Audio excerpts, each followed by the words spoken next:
Franchement, ça t'a affecté. Et je ne sais pas si vous me comprenez. Le Seigneur nous dit en Corinthiens que les mauvaises compagnies auront les bonnes mœurs. Si tu marches avec un ami qui aime boire, qui aime la boisson, il va te réduire en erreur. Si tu marches avec une camarade qui aime les beaux et gars, forcément il va te réduire en erreur. Une camarade avec qui tu marches et puis elle dit j'aime vraiment Ali, vraiment. Ses parents ont l'argent, et puis quand tu le vois, il est toujours bien habillé. Vraiment, j'aime tellement son affaire. C'est bien le conseil qu'il te donne, c'est pour t'exciter à avoir aussi un copain. Je ne sais pas si vous comprenez un peu. C'est-à-dire, des amis avec qui vous marchez, et puis elle cherche au moins un truc à t'amener. Il peut dire, avoir un gars.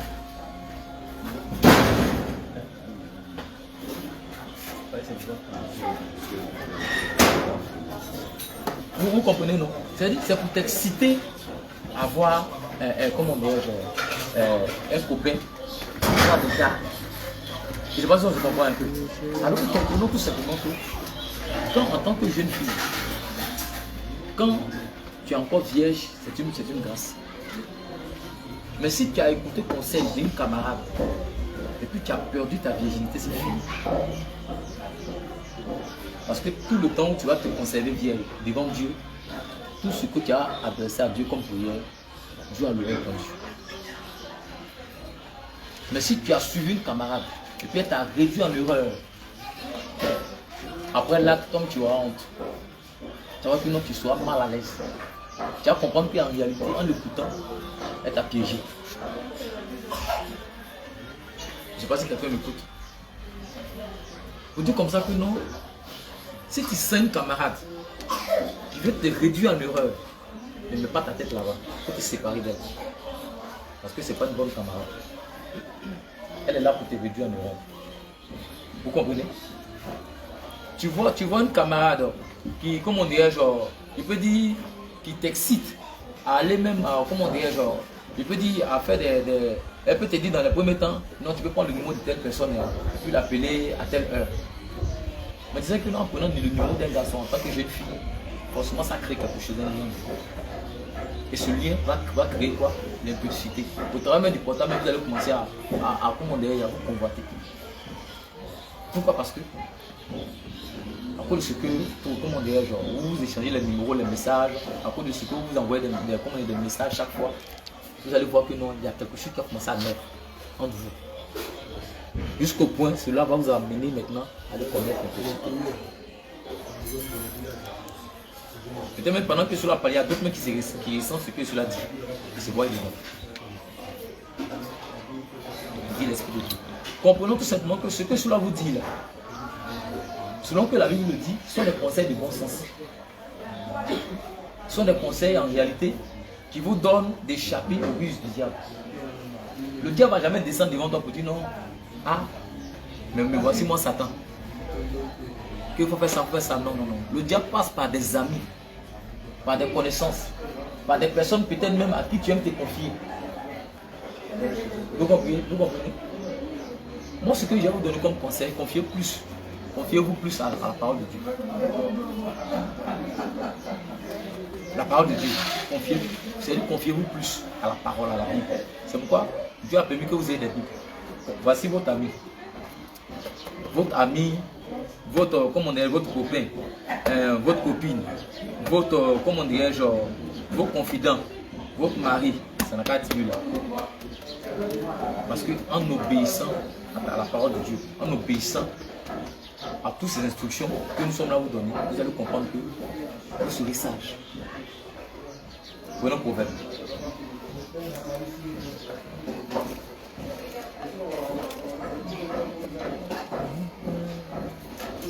Prenons Proverbe 24. Prenez Proverbe 24.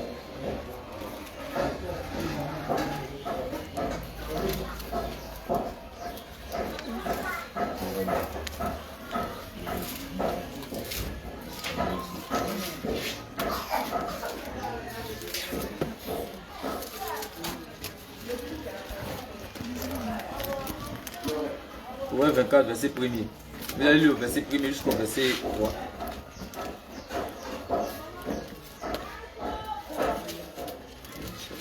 Si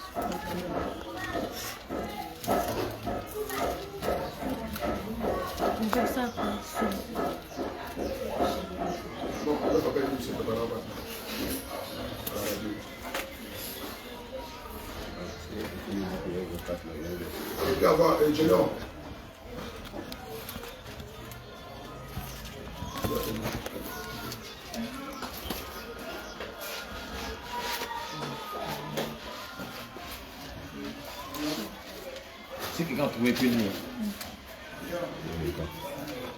Ça c'est comme le premier. Attends, bon lit. Au moins.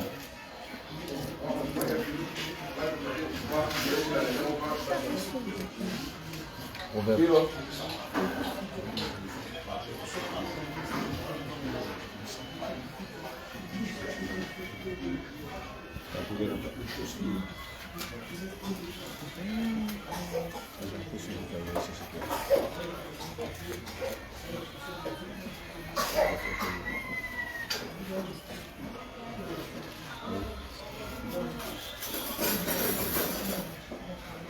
Si tu as trouvé, tu peux lire.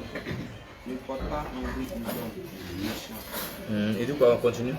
Ne porte pas envie aux hommes méchants. Le Seigneur dit quoi? Ne porte pas envie aux hommes méchants. Et ne désire pas être avec eux. Et ne désire pas être avec eux. Les hommes méchants sont tes amis qui te donnent les mauvais conseils. Sont tes amis qui te disent non, allons faire de telles choses. Allons, on va, comment on dirait, genre, tu vois que non, le coup de maths là, tu vois que non, le professeur là, la manière il enseigne là même. Moi ça ne me plaît pas. Et vraiment, moi surtout le professeur d'anglais là, même vraiment, quand il donne son coup là, moi, ça ne me plaît même pas même. Ça veut que moi je ne me sens même pas à l'aise en classe. Donc allons, on s'assoit dehors là-bas. On va qu'on va suivre ces coups. Tu vois un peu non? Ces gens d'amis là. Il dit quoi? Il faut continuer. Car leur cœur ne médite la ruine. Quand tu recommences, il dit recommence. Ne porte pas envie aux hommes méchants. Ne porte pas envie aux hommes méchants. Et ne désire pas être avec eux. Et ne désire pas être avec eux. Je ne sais pas si tu me comprends. Il dit qu'il ne faut pas apporter envie aux hommes qui sont méchants. Même si la personne c'est pas en argent, tu ne sais pas qui est en face de toi, tu ne sais pas si c'est un bon ou c'est un démon. Il va te réduire en erreur, il va te blaguer. Faites la ligne 1 Corinthiens 15, 33.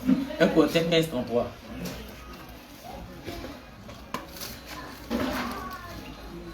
Prenez 1 Corinthiens 15, 33.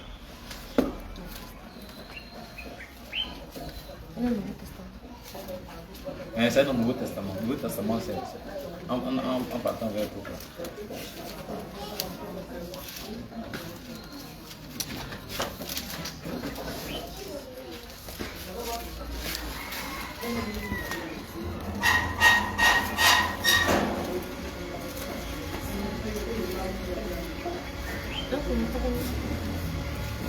C'est 15 verset 33.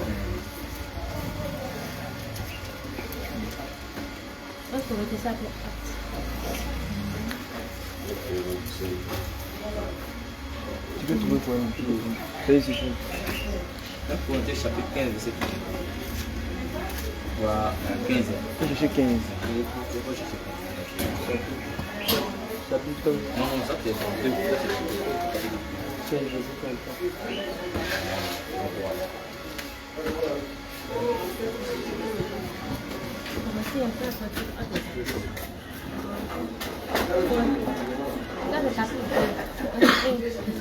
Voilà, 15.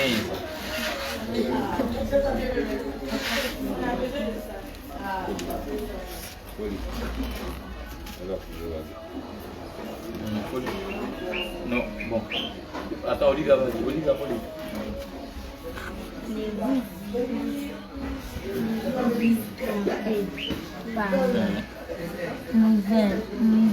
Les mauvaises compagnie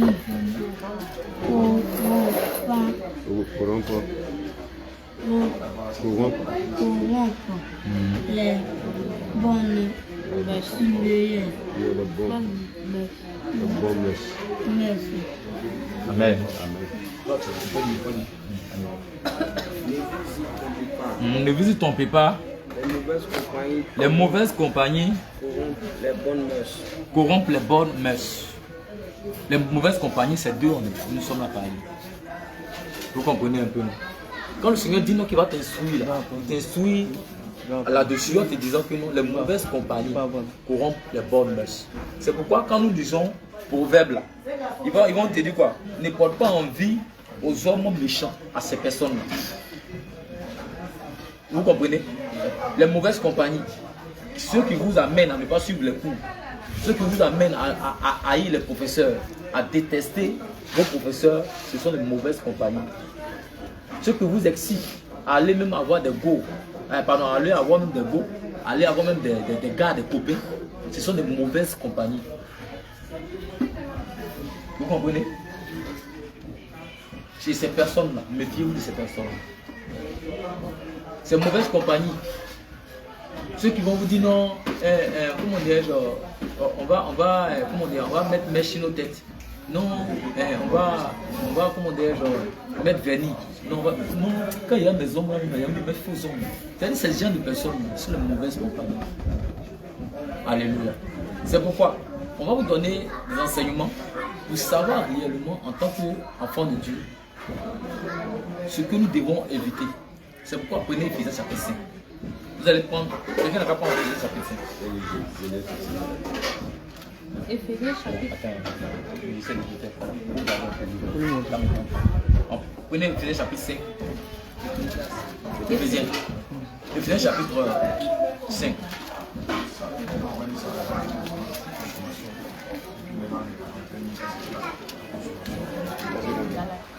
Éphésiens chapitre 5, verset 3 à 5.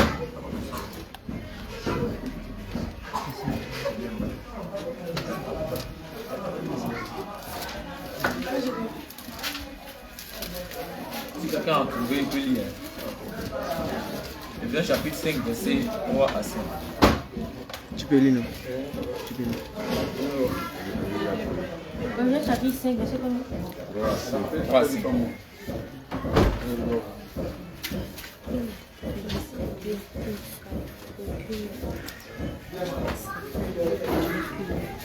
Vous commencez à partir du verset 1er. Commencez par.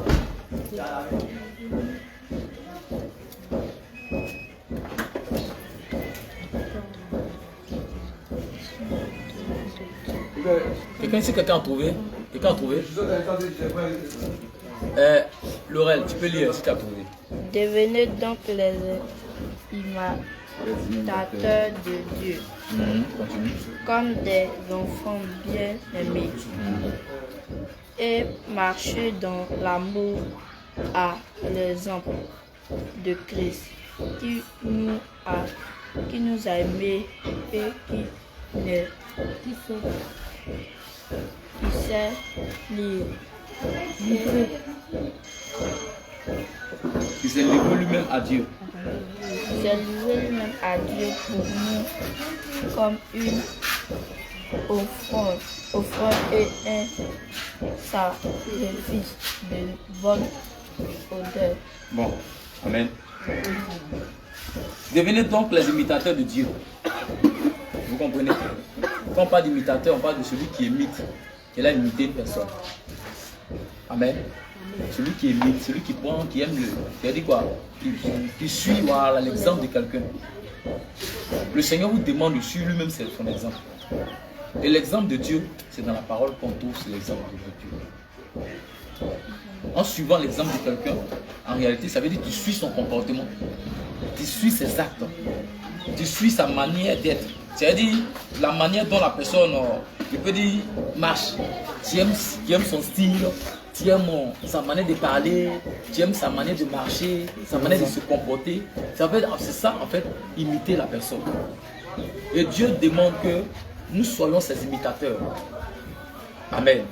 Dieu nous demande de l'imiter lui-même et non pas imiter les hommes. C'est pourquoi quand nous avons lu Jérémie chapitre 15,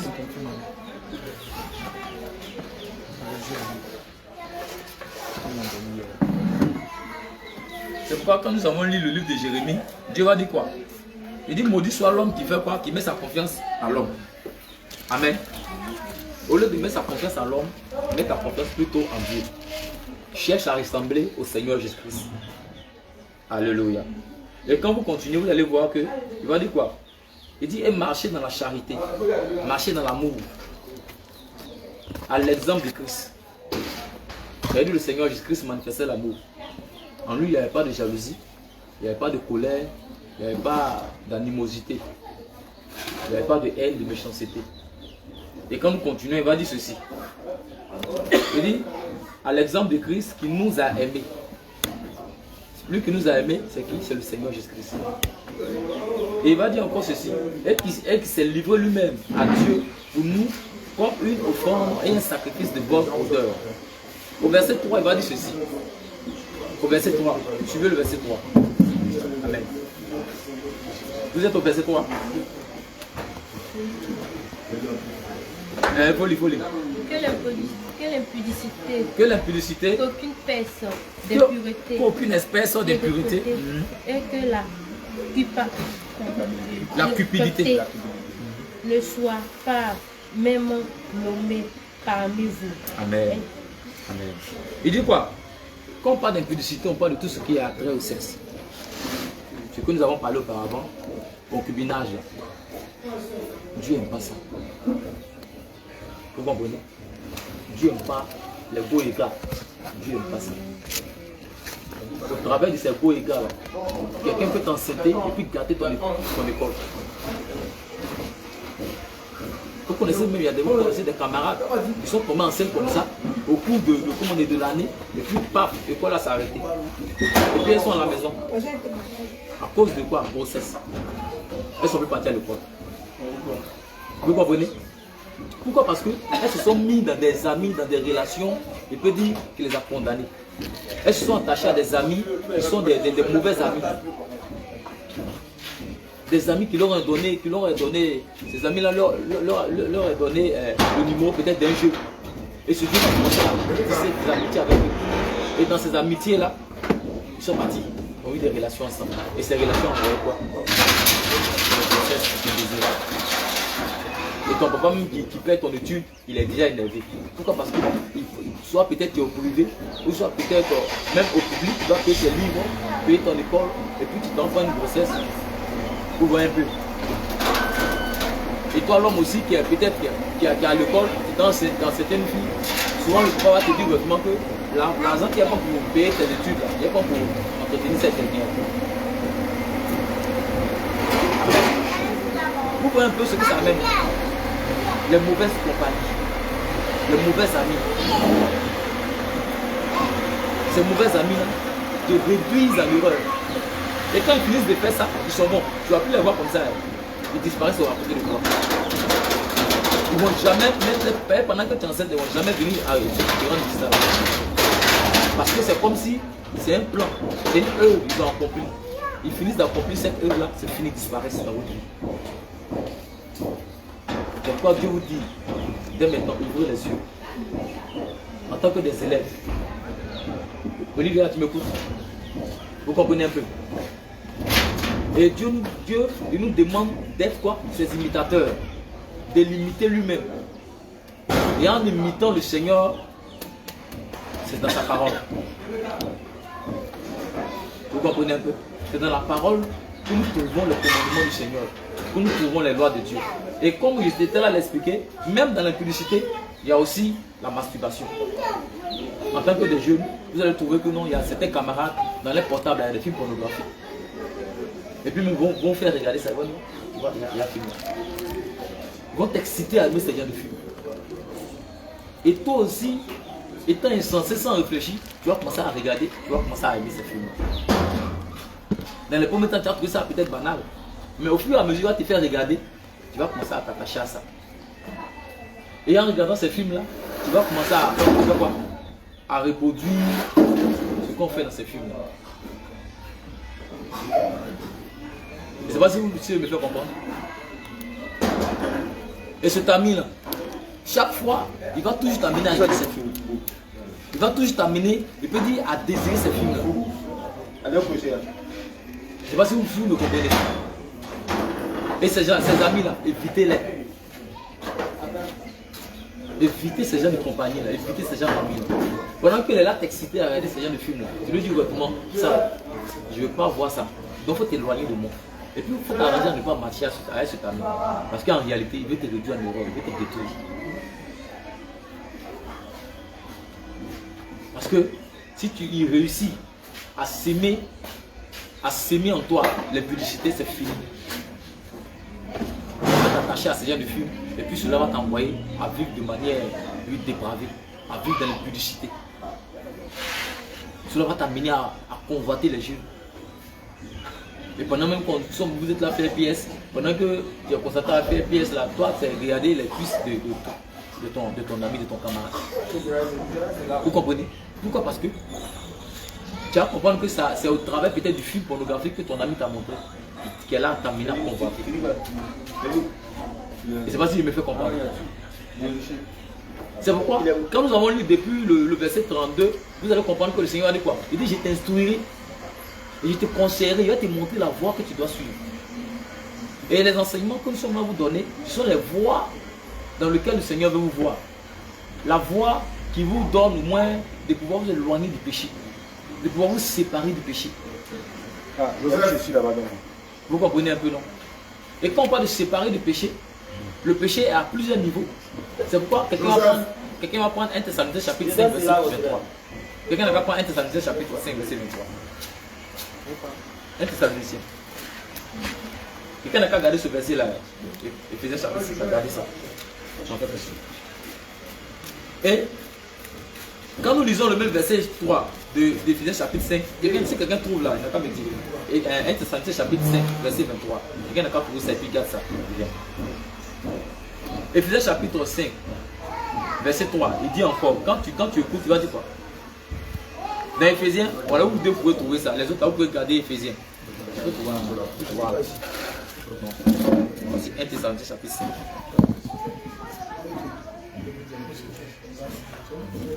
Donc tu peux suivre, vous trouvez Éphésiens chapitre 5. Donc comme j'étais là le dit, dans Éphésiens chapitre 5, verset 3, la Bible va nous dire quoi? Il va nous dire ceci. Qu'aucune espèce d'impureté, quand on parle d'impureté là, vous savez c'est quoi? Tout ce qui est pur. L'impureté parle, tu vois la saleté dedans. Tout ce qui est impur, ce qui n'est pas propre. Et dans l'impureté, vous allez trouver que non, il y a la saleté dedans. Quand on parle de saleté, on parle de tout ce qui n'est pas propre. Les gens qui aiment tuer Kaboul, qui n'aiment pas se laver là, devant Dieu c'est un péché, c'est pas bon. Tu es parti faire pièce, tu transpires, au lieu de te laver, on te dit de te laver, tu ne vas pas te laver. Et puis tu vas aller dormir avec. Devant Dieu là, c'est un péché. Oui, c'est un péché. Quand tes parents te disent, il faut te lever, tu as balayé la maison, tu dis non, je ne balais pas. Saleté qui est dans la maison, en tant qu'enfant, c'est toi qui dois enlever ça. Parce que toi, en tant que, si tu te dis enfant de Dieu, tu ne dois pas aimer la saleté. La saleté, là, Dieu n'aime pas la saleté. Dieu aime la propreté.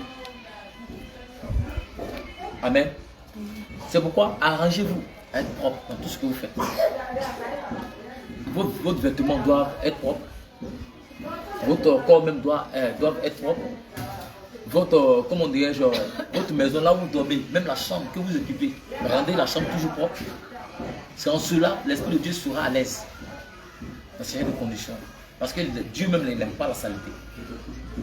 Vous comprenez un peu? Et même si ton corps soit propre, c'est pour arrange-toi à ne pas avoir des vernis, des tout. C'est-à-dire, soit naturel, là. Je ne sais pas comment expliquer. C'est-à-dire, je prends un exemple. Un exemple, où est ce papier là? Ça c'est propre, non? Si je mets un truc dessus, est-ce que ça sera toujours propre? S'il y a écrit dessus, ça ne sera plus une feuille blanche, ça sera une feuille qui est sale. Je ne sais pas si on se comprend. C'est comme ça, votre corps est. Ton corps là, devant Dieu, quand ton corps est comme ce papier, Dieu ne veut pas que tu mettes des rouges à lèvres, des vernis, des fossiles, les fonds de teint sur ta personne même. Dieu aime que tu sois comme la feuille qui est blanche. Dès lors, tu mets les vernis, c'est comme si tu suis en même temps ton corps. C'est pourquoi il faut lire 1 Thessaloniciens chapitre 5, verset 23, là, doit te dire. Verset 23, il faut lire ça.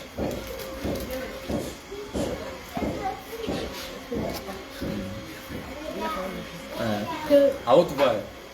Que le Dieu du Père soit sanctifié. Sanctifie. Sanctifie lui-même, son entier, tout entier. Que le Dieu de Père vous sanctifie tout entier. Lui-même, pardon, tout entier. Hein, vous lire. Et que tout votre être, l'esprit, l'âme et le corps soient conservés irrépréhensibles lors de l'enlèvement de votre Seigneur Jésus. Je vais lire, je vais t'aider. Il dit que le Dieu de paix vous sanctifie lui-même. Quand on parle de sanctifier, sanctifier c'est quoi? Voilà, être pur. Et puis quand vous lisez, vous allez voir que non, il va dire ceci encore. Il va dire voilà, qu'il vous sanctifie lui-même tout entier. C'est-à-dire, quand on parle de tout entier, c'est toute votre personne. Et puis il va préciser. Voilà comment Dieu va vous préciser. Il va dire quoi? Il va dire tout entier et que tout votre être. Et puis il va détailler maintenant. L'esprit. L'homme est composé de combien de... Trois personnes. Trois personnes, amen. Et puis Dieu va dire quoi? Il dit qu'il sanctifie quoi? Ton esprit, qui fait une personne. On suit ensemble. Hein. Et puis ton âme qui fait quoi? La deuxième personne. Et puis le corps. Qui fait quoi? La troisième personne. Et c'est tout ça là qui font c'est tous ces aspects là qui forment ta personne. Et c'est pas, on se suit? Et puis il va dire ceci. Il va dire, sois conservé irrépréhensible. Il faudrait que ton esprit soit pur devant Dieu. Ton âme soit pure devant Dieu. Ton corps soit pur devant Dieu. Mais comment le corps doit être pur devant Dieu? On va étudier ça. Alléluia. Comment le corps doit être pur devant Dieu? Pour le cas du corps, il doit être pur devant Dieu. Le Seigneur va nous mettre dans... Tu vas prendre 1 Timothée chapitre 2 verset 9. Quelqu'un n'a qu'à prendre 2 Timothée. Pardon, 1 Timothée chapitre 2 verset 9.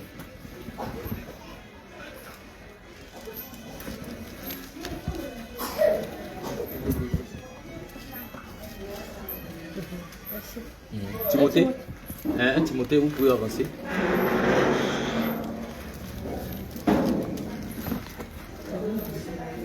Voilà, Thessaloniciens là. Après voilà. Après Thessaloniciens, voilà. Thessaloniciens, chapitre 2. Voilà, 1 Thessaloniciens, chapitre 2. Chapitre 2, c'est ici. Pardon, excusez-moi. Chapitre 2. Verset 1. 2, verset 9. 1 Timothée, chapitre 2, verset 9. Tu as vu 2 là, non? Faut prendre verset 9. Prenez verset 9. Oui, faut. Si vous avez trouvé l'ensuite ensemble. Non, pas non. Les femmes vêtues d'une manière décente. Les femmes vêtues d'une manière quoi? Décente. Avec pudeur. Avec pudeur et modestie. Ne se pas. Vous suivez, vous avez trouvé? Si vous avez trouvé, suivez. On va pas à pas. Il dit, je veux aussi que les femmes... C'est le Seigneur qui parle, il dit quoi? Je veux aussi que les femmes... Et on continue. Je veux aussi que les femmes vêtues d'une manière décente. La décente, c'est quoi? Vêtues d'une manière décente. Habillé correctement. Merci beaucoup, habillé correctement. Continue. Avec pudeur. Avec pudeur. Et modestie. Avec pudeur et modestie, ça veut dire quoi? Avec pudeur, quelqu'un qui est habillé correctement. Avec pudeur et puis modestie.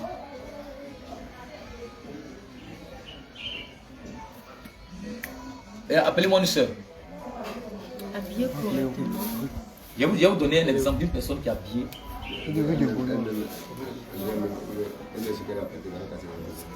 Faut t'élever, on voit le argument. Faut t'arrêter un peu devant. Et puis vous allez regarder. Vous voyez son habillement, vous voyez la jupe qu'elle a portée, et puis la chemise qu'elle a portée. Est-ce que vous voyez une partie de son corps qui est exposée? Personne ne voit une partie de son corps exposée. Vous voyez que tout est caché. C'est-à-dire que tout son être est caché. Est-ce que vous voyez que ses cheveux sont exposés?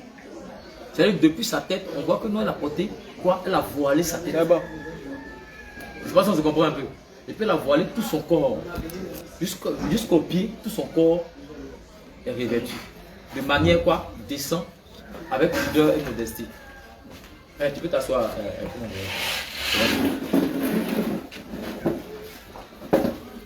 Vous voyez un peu ce genre d'habillement. C'est-à-dire ce genre d'habillement fait que tu es protégé, tu n'es pas exposé. Tu n'es pas, je peux dire, tu n'es pas nu. Et ce sont ces genres d'habillement que le Seigneur aime. Et en tant que femme, quand tu as bien ici, ça te protège entièrement. Ça te couvre. Ça fait que tu n'arrives pas, je peux dire, à scandaliser les hommes. Alléluia. Et c'est ainsi le Seigneur veut que on s'habille. C'est pourquoi, quand il a dit à 1 Thessaloniciens chapitre 5, verset 23, il dit quoi? Que le Dieu de paix va sanctifier quoi? Ton corps. Donc le corps, en réalité, quand le corps est bien revêtu, on considère que non, devant Dieu, elle est sanctifiée. Quand le corps est bien protégé devant Dieu, c'est une manière de sanctifier ainsi ton corps. C'est une manière de protéger l'enveloppe, ta personne. Alléluia. Vous comprenez, non? Et puis, on va aller aussi sur le corps. Elle a mis un trou. Elle a mis quoi? Des bracelets. Et dans le passage, hein, continue. Ne se pas ni de tresse. Quand il ne sépare ni de tresse, quand on dit séparer de tresse, ça veut dire quoi?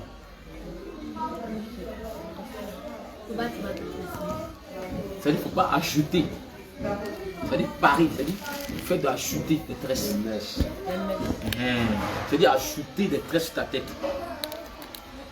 Donc en réalité, tu vois où est ces cheveux-là? Ça, c'est quel genre de cheveux?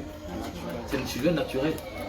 Ce sont des cheveux, elle n'a pas mis de diffusants dedans, elle n'a pas détruit la nature de ses cheveux. Donc on considère que devant Dieu, ses cheveux, en réalité, sont irréprochables. C'est-à-dire la nature de ses cheveux sont agréables à Dieu. Mais dès lors, un de ses amis, c'est-à-dire qu'on l'a réduit en erreur, pour l'amener à défriser ses cheveux, à donner un autre caractère à ses cheveux, automatiquement, elle rentre sous un jugement. Et c'est très dangereux devant Dieu. Je ne sais pas si vous le comprenez. Et au niveau de la tête, il y a beaucoup de choses qui se passent au niveau de la tête.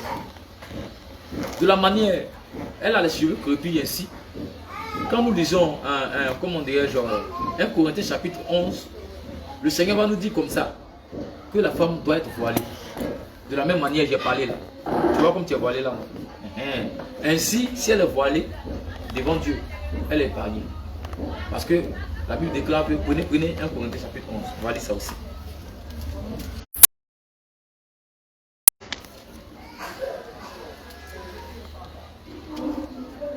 Chapitre 1 Corinthiens chapitre 11.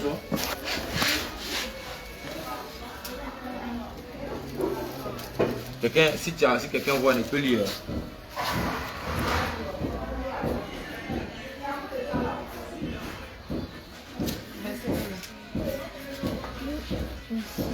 On va lire à partir du verset tout. Il faut lire à partir du verset 4.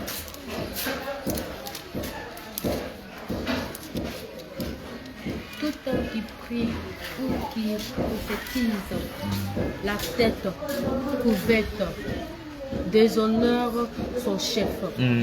C'est-à-dire on parle d'un garçon.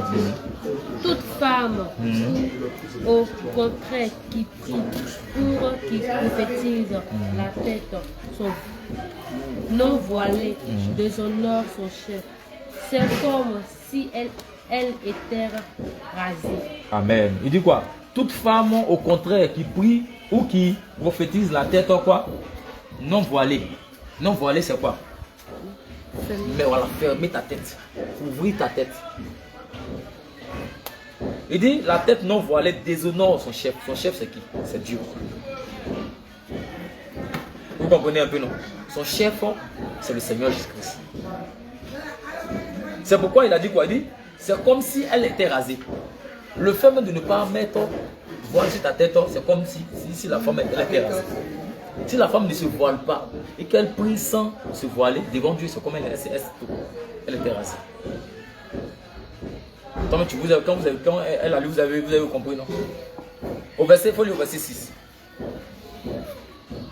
Verset 6. Car si une femme n'est pas voilée, qu'elle se coupe ainsi les cheveux. Ainsi, elle hauteur. Or, s'il est honteux, Les honteux pour une femme d'avoir les cheveux coupés ou d'être rasée, qu'elle se voile. alléluia. Donc, en réalité, pour une femme même là, comprenons comme ça que non.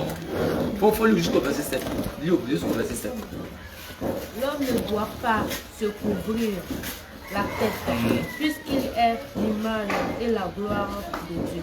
Tandis que la femme est la gloire de l'homme. Tu comprends, non? Donc Dieu dit comme ça que non, pour l'homme là, c'est pas un problème. Mais pour le cas de la femme, elle doit, comment dirais-je, elle doit se voiler. Vous comprenez, non? Mais comprenons tout simplement que, faut prendre le verset 10. Dieu va te dire pourquoi tu dois te voiler. Verset 10. C'est pourquoi la femme, à cause des anges, doit avoir sur la tête une marque de l'autorité dont elle dépend. Amen. Le Seigneur va dire quoi? Il va dire quoi? C'est pourquoi la femme, à cause des anges, doit avoir sur la tête une marque d'autorité. La marque d'autorité de la femme, c'est le voile qu'elle met. Alléluia. Le voile qu'elle met sur sa tête, c'est une marque d'autorité pendant qu'elle est dans la présence de Dieu. Mais il faut comprendre tout simplement que non, être dans la présence de Dieu, c'est en tout moment. C'est en tout temps. Vous comprenez? C'est pourquoi comprendre tout simplement que non, être dans la présence de Dieu, là, pas seulement quand tu vas te mettre en genoux pour prier Dieu, non. Même le fait de marcher, tu es dans la présence de Dieu. Vous comprenez? Même le fait de marcher, le fait de causer avec des amis, tu es dans la présence de Dieu. Parce que la Bible déclare que Dieu est quoi? Omnipotent, omniscient. Dieu est partout à la fois. C'est pourquoi en tant qu'une servante de Dieu, tu dois avoir ton foulard toujours sur ta tête. Être bien vêtu et avoir le foulard au niveau de la tête. Mais pour pouvoir te voiler là, tiens compte aussi à ton oreille. Pour ne pas qu'il y ait quoi? Des bijoux. C'est pourquoi 1 Timothée chapitre 2, on va continuer. Vous allez voir quelque chose dedans. Parce que la Bible, quand la Bible parle du voile au niveau de la tête, il parle de la tête qui est comme on dit, qui est selon la volonté de Dieu. Qui est selon Dieu. Oui. Ne se pas ni de tresse, Oui, qu'elle ne se pas ni de tresse, ni d'or, ni d'or, ni de pelle, ni d'or. Il a dit quoi? Ni. Et quand on dit ni là, ça veut dire quoi? Ça veut dire ni, même pas. Ni d'or, ni de perles. Et quand on parle de perles, vous connaissez, ce sont des... Ou un peu ce que la servante nous dit, elle a mis sur son bras, ce sont des perles. Mais quand nous lisons, il a dit quoi? Sur son corps. Il y a des choses que vous ignorez. Mais Dieu, par sa grâce, il vous a révélé ça aujourd'hui. Mais à cause de ce que vous n'êtes plus ignorant, à partir d'aujourd'hui, vous commencez à enlever. Commencez à enlever son corps. Pour ne pas s'asseoir bien jugement encore. C'est pourquoi si quelqu'un a ça, qu'il enlève. Si d'autres, c'est quoi? Si quelqu'un a des bijoux sur son corps, qu'il enlève. Pour ne pas que ça soit un jugement. C'est pourquoi quand vous avez lu, homme de Dieu, c'est au verset de Genèse. Prenez Genèse 35. On va continuer.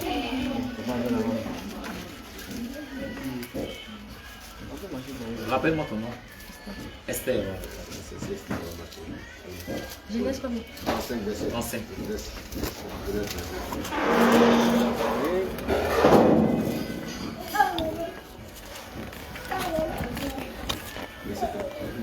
chapitre 35. Verset combien? Le verset premier, le verset premier. Dieu dit à Jacob, Dieu dit à Jacob, lève-toi, Lève-toi, monte à Bethléem. À Bethel. Bethel. Et demeure-y. Là, tu dresseras un autel à Dieu, au Dieu qu'il t'a paru. Lorsque tu refus,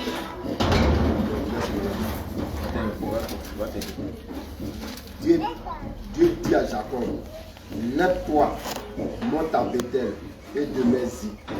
Là, tu dresseras un autel au Dieu qui t'a apparu.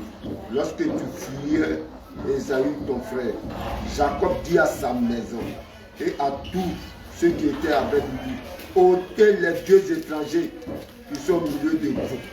Purifiez-vous et changez de vêtements. Là, vous avez entendu quoi? Hein? on a fait changer de vêtements. Donc, vêtements, c'est quoi? On a nos habits comportent. Nos Vêtements, c'est quoi? Nos manières de se comporter. Vêtements, là, c'est quoi? C'est quoi le vêtement? C'est les habits. Là, on va te le dire. Nous nous leverons et nous monterons à Bethel.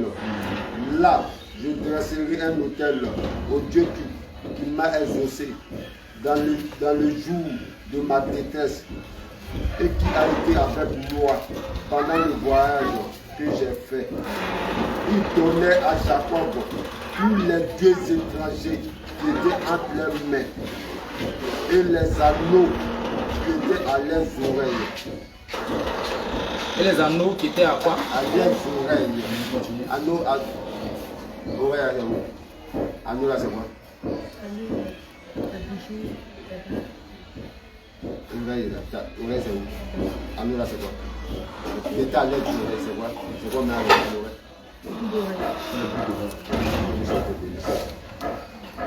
Donc vous voyez un peu tous les théories. Vous voyez le bout d'oreille que vous mettez là. Vous voyez que le Seigneur parle de ça. Donc quand il leur a demandé d'enlever les deux étrangers, automatiquement, c'est-à-dire il ne leur a pas dit enlever ce qui est sur vous. C'est-à-dire, il ne leur a pas dit directement comme ça, enlever ce qui est dans votre oreille. Mais eux, automatiquement, ils ont compris que non, tout ce qui est comme bijoux, qui est sur leur corps, ils doivent enlever. Et il y a d'autres même qui avaient ça dans l'oreille. Donc automatiquement, ils ne doivent pas enlever. Les bijoux sont des quoi? Des dieux. Les dieux et les dieux. Ça veut dire quoi? Tu as ça, tu vas revenir au royaume de Dieu. Vous comprenez? En fait, ça veut dire quoi? C'est un jugement contre vous. Ça devient un jugement contre vous automatiquement quand il y a ça sur le cœur. C'est pourquoi quand nous avons lu 1 Thessaloniciens chapitre 5 verset 23, on va dire quoi? Que le Dieu de paix sanctifie quoi? Ton corps. Alléluia. Pour que ton corps soit sanctifié, il y a des choses que tu dois enlever. Donc tu comprends, non, c'est bon du Dieu. Donc tu vois ce que vous avez mis au là. Vous voyez comme ça vous condamne. Vous comprenez? Elle met comme ça, il a comme ça. Bon, mais vos soeurs même, bien, moi j'en dirais. C'est déjà bon. Voici les lois que tu leur présenteras. Voici les lois que tu vas les présenter. Si tu achètes un esclave hébreu. Si tu achètes un esclave hébreu. Exode 21.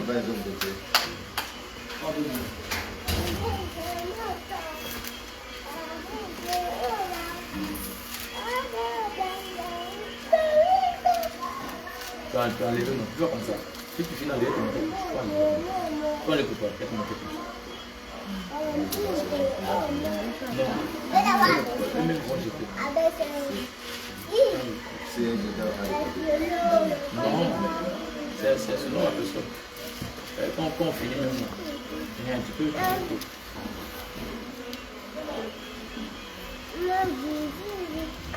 Si on est dessus. Tu as enlevé, non. Si tu fais non, tu fais comme ça. Tu prends tes deux doigts, tu appuies sur dessus. Tu appuies comme ça. Quand tu appuies, la force sentir. Tu appuies voilà, sur le dos. Ça sent bon. Tu vois un peu, non. C'est comme il y a une partie de ton âme qui est morte. Vous comprenez, non? C'est comme si, pendant que tu es vivant, il y a une partie de ton être qui a commencé à se décomposer. Donc, de plus en plus.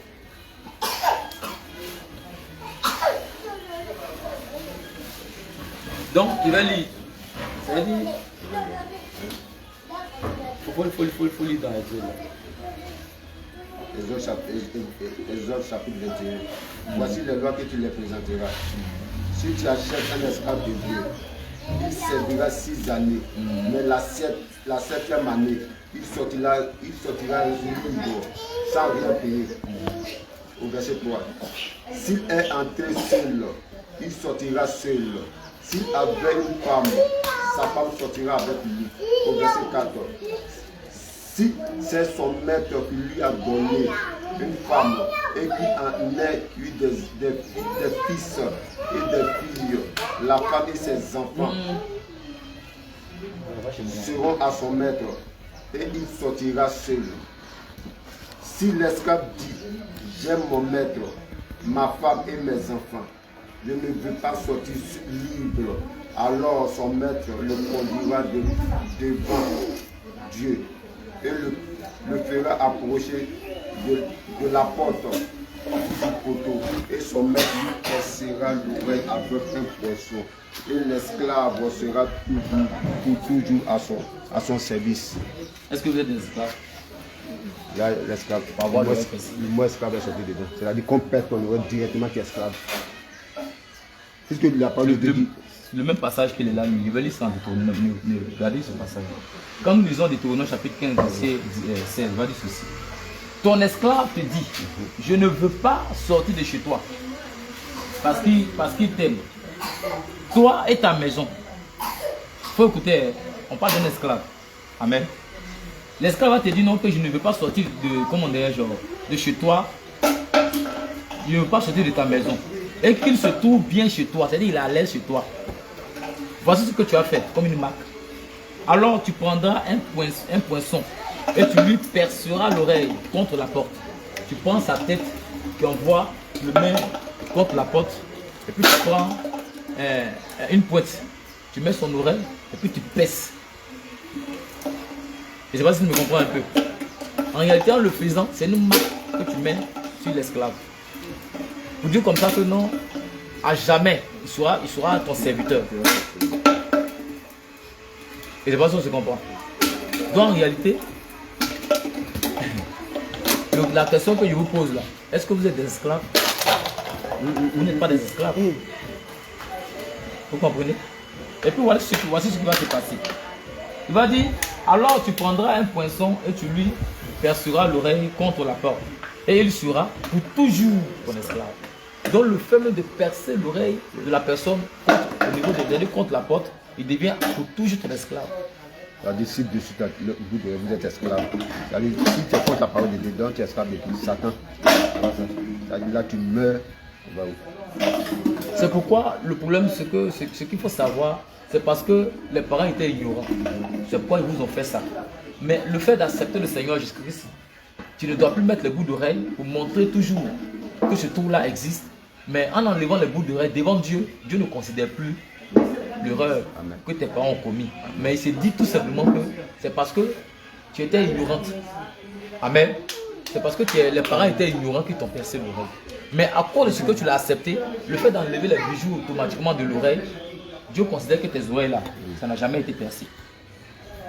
Il te fait grâce automatiquement. Mais pendant qu'il te fait grâce, si toi encore, tu retournes encore dans tes vomis en mettant encore des bouts d'oreille, automatiquement tu rentres sous la sentence, sous la malédiction.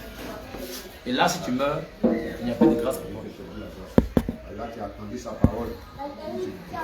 Ouvre un peu comment la parole de Dieu comment Dieu se manifeste. Comprenons comme ça que non, en réalité, Dieu tient compte de ton corps. Alléluia. Dieu tient compte de ta personne. Il tient compte de tout ce que tu es. Au niveau de l'habillement, nous allons continuer. Nous allons prendre Exode.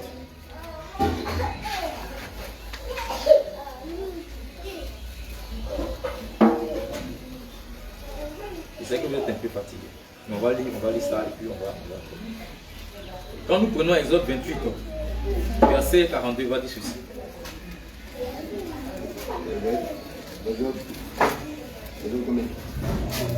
28, verset 42. Si quelqu'un a trouvé, Nathalie. et respect soumission. Tu as trouvé? Encore. Oui, 28 là. Verset 42. Vous avez vu 42 là? Je lis la parole de Dieu et respect soumission. Fais-leur des caleçons de lin Fais-leur des caleçons de lin pour couvrir leur nudité. pour couvrir leur nudité. Ils iront Ils iront depuis les reins. les reins. Attends, quelqu'un va se lever et me montrer ce que c'est les reins. Oui, il faut te lever et montrer les reins.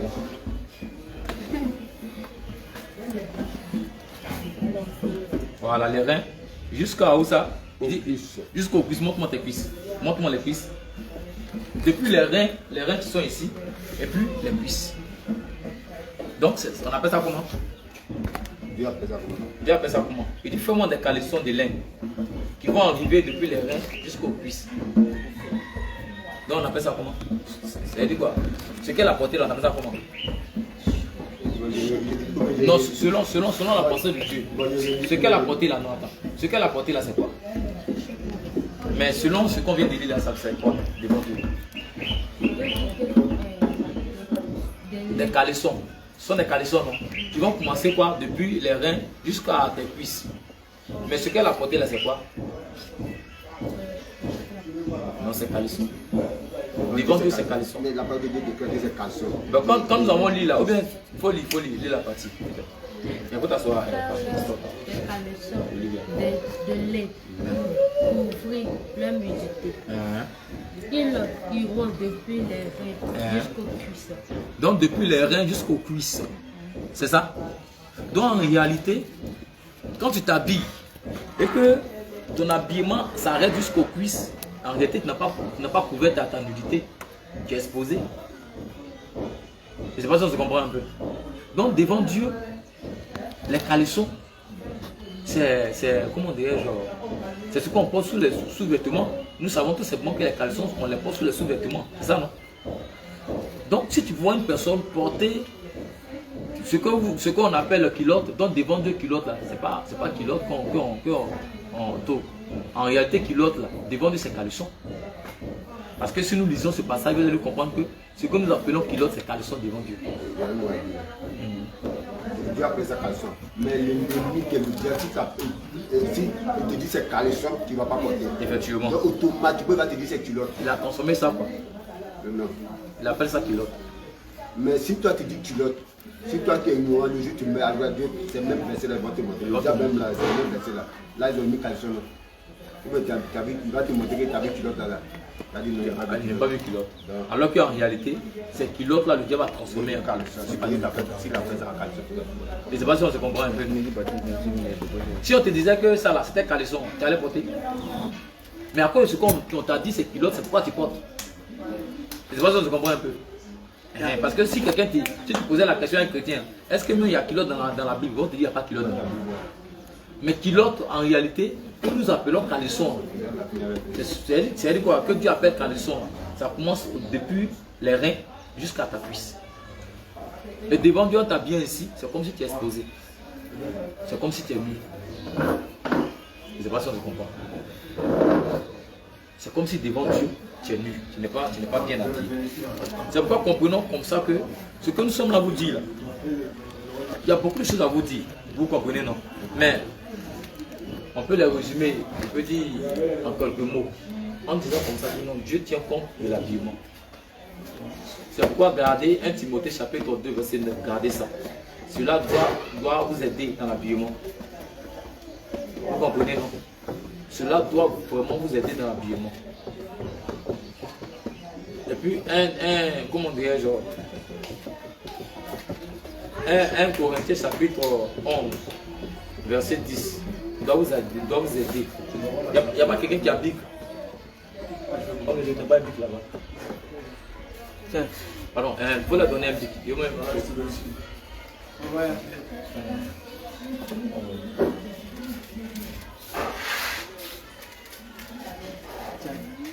Faut de ça.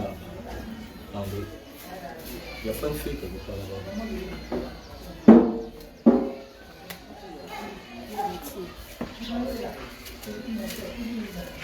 Oh mon Dieu. C'est où ça? Je vais me donner un peu de feu. André, il faut voir Claïc.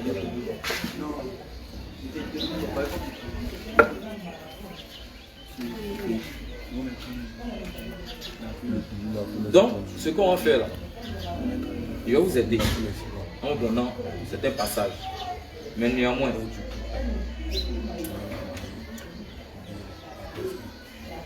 ce cahier là, c'est pour qui? C'est pour qui ce cahier là? C'est un ancien cahier. Bon, attends, il va prendre au moins quelques feuilles dedans. Il a donné ça au serviteur de Dieu. Comprenons que ce que...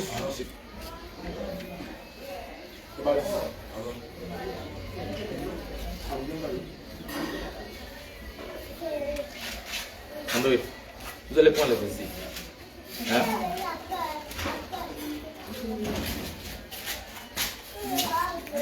Tiens pour toi. Tu prends ton verset. Tu veux voir mon numéro? D'abord, il faut écrire la carte des cheveux dans André, tu prends le verset. La première, vous allez prendre le verset. Le verset qu'on se met sur mon repère. Tu prends un Timothée. Tu prends un Thessaloniciens. Bon, voilà. Tu peux essayer d'abréger par rapport à mon tour.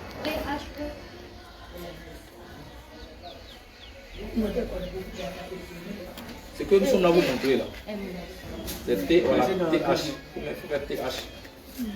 Tenez. Les versets que vous donnez, vous partez, vous parlez de ça aussi à vos amis. Vous allez les évangéliser. Vous avez compris, non? Non, 1 Thessaloniciens. Tu mets 1 Thessaloniciens chapitre 5. Tu mets 1, tu écris 1. Et puis tu écris Thessaloniciens H. Attends, je vais vous donner pour.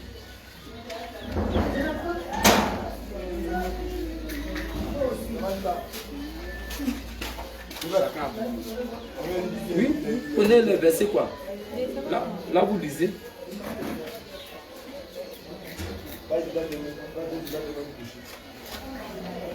Là vous lisez, tu fais 1 Thessalonicien. C'est même verset là, il donne à tout le monde. Hein? Ouais. Vous voyez un peu comment lui il est là fait pour lui là, non? Oui, voilà. Oui, si tu veux. Tu veux tout.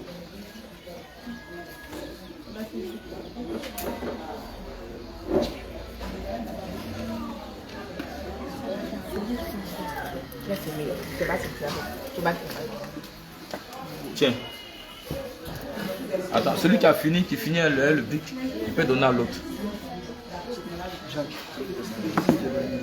1 Thessaloniciens chapitre 5, verset 23.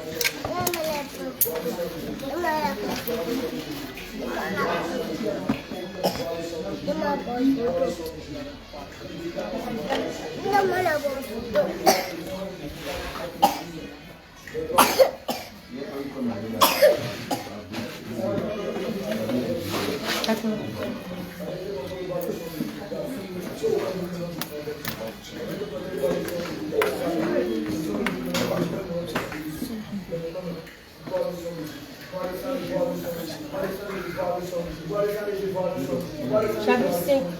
1 Thessaloniciens chapitre 5, verset 23.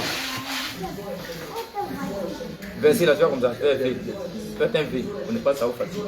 Fais un V. Non.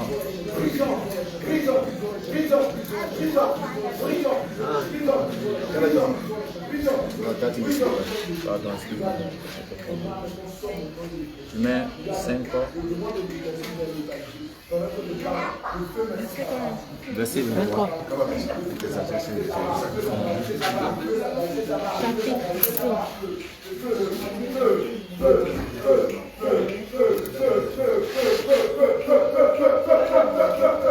Voilà, tu peux approcher.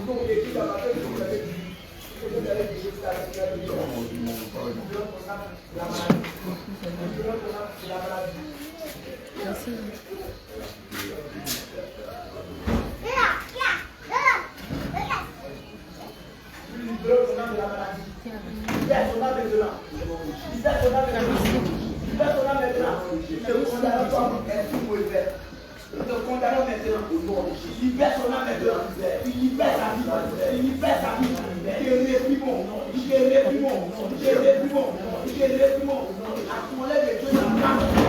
La colère de Dieu n'a pas. La colère de Dieu n'a pas.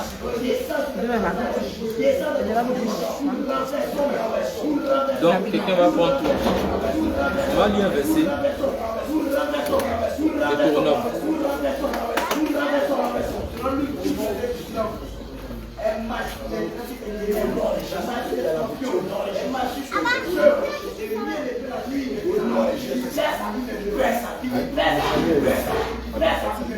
Eh bien, il y a comment la feuille de comment de Olivia, elle est là. Suivez ce qu'il y a fait.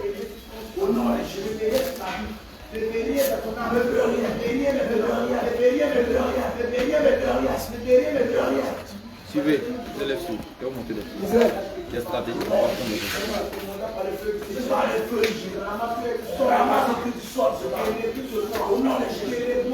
il y a abrégé. Au nom de Jésus, des bagages, sors maintenant, sors maintenant.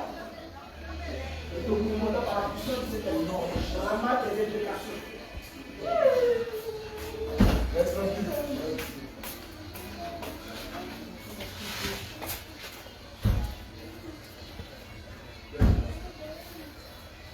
Un Timothée, il y a abrégé. Vous suivez nous. Un tour, comment on dirait, genre. On a parlé de Deutéronome chapitre 17. Deutéronome 17.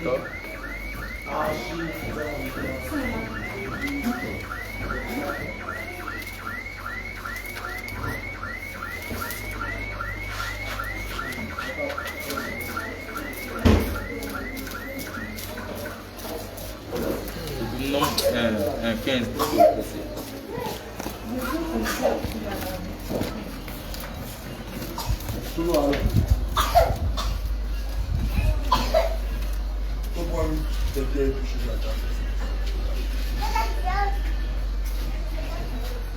Voilà.